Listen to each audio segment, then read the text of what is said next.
Back-to-back hosting scene para sa Pilipinas dahil katatapos pa lamang ng mainit na tunggalian sa Volleyball Men's World Championship. Pilipinas muli ang magiging host country ng Women's League sa 2028. May balitang sports si Kyle Pasa.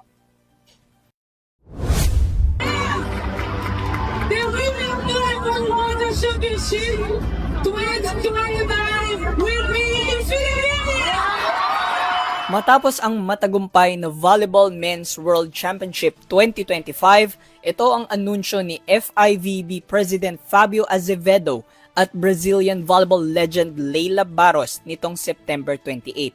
Nagbigay ito ng panibagong excitement at karangalan sa buong volleyball community at sa mismong bansa na kinilala at muling itinanghal bilang host country ng isang global volleyball event. Naging posible ito kasunod na rin ng mga papuri ng mga international team players na mas pinagtibay ng magandang review o experience mula kay FIVB Executive Vice President Hugh Graham patungkol sa kung gaano kaganda ang preparasyon ng organisasyon sa ginanap na Men's World Championship dito sa Pilipinas. Can I just say again, and I've said it, President Ramon has said it, the hospitality extended to us from the time that you arrive at the airport until the time you leave, actually.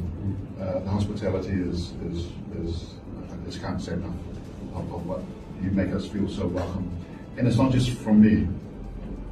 Ask the teams, ask the athletes, they will come back the same. Kinoronahan muli ang Italy bilang back-to-back champions sa kompetisyon matapos ang matinding tapatan kontra Bulgaria.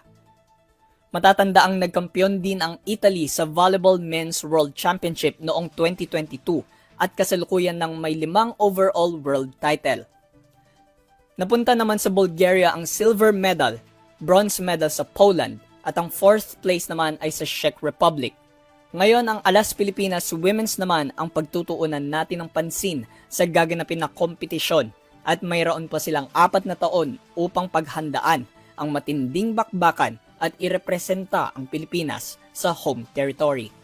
Para sa EuroTV News, ako si Kyle Basa, sumasaludo sa bawat Pilipino.